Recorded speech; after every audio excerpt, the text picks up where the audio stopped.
Hello, my name is Cobbie Boateng, and I will welcome you to another episode of Doctrine In Minutes. Today, we are diving into something deep, something that is often overlooked: how the Babylonian exile shaped Jewish customs and influenced the Bible we read today. And the first thing I'd like to mention is the displacement and the missing scroll. Before King Nebuchadnezzar conquered Israel in 586 BCE, the Israelites had written scrolls, that was the holy books. They used these books regularly, but because copies were scarce, they relied on oral tradition. That means memorization. Everyone had to commit these scrolls to memory. But then came the exile. The temple was destroyed, the people were scattered, and many of the scrolls were lost. Now, here's the twist: when the Jews settled in Babylon, they didn't give up.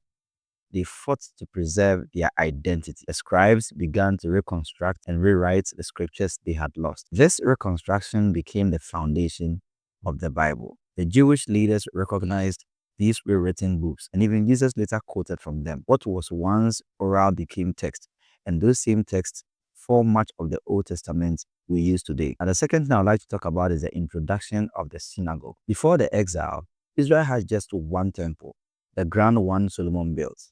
That was a central place of worship, sacrifice, and the presence of God. But after the exile, with the temple destroyed, the people had no place to perform sacrifices or gather for worship. So what did they do? They began building synagogues, not commanded directly by God, like the temple, but created out of necessity. Synagogues became centers for teaching, prayer, and community gathering. Now here's the key difference.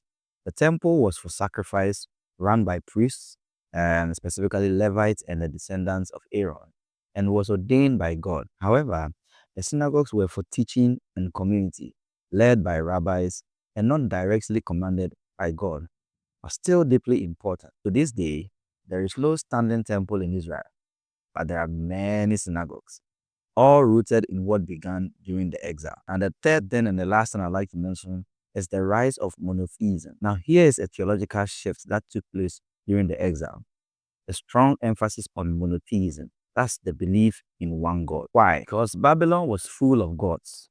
That's what we call the polytheistic worship. In response, the Jewish scribes, especially leaders like Ezra, emphasized that there is only one God. And that's why the Bible begins with, "In the beginning, God created the heavens and earth," not the gods created. And throughout scripture, you hear echoes of this. "Hear, O Israel, the Lord your God, the Lord is one." That clarity became a defense of Jewish identity and one of the Bible's most defining truths. But wait, more books? Yes. During the exile and even after, many prophets and teachers wrote books claiming divine inspiration. There were more than 39 books written. So here is a $1,000,000 question: how did we end up with only 39 books in the Old Testament? Who even decided what was in and what was out? Who had the authority to say this is scripture and that is not? Join me in the next episode as we explore the canonicity of the Bible, how the books were chosen, and why we have the Old Testament we do today. If this sparked something in you, please subscribe to the channel, turn on notifications, and share this episode with your friends and family. Don't forget to drop any doctrine or Bible topic you would like us to cover in the comment section. I'd love to hear from you. Thank you so much for watching. See you in the next one.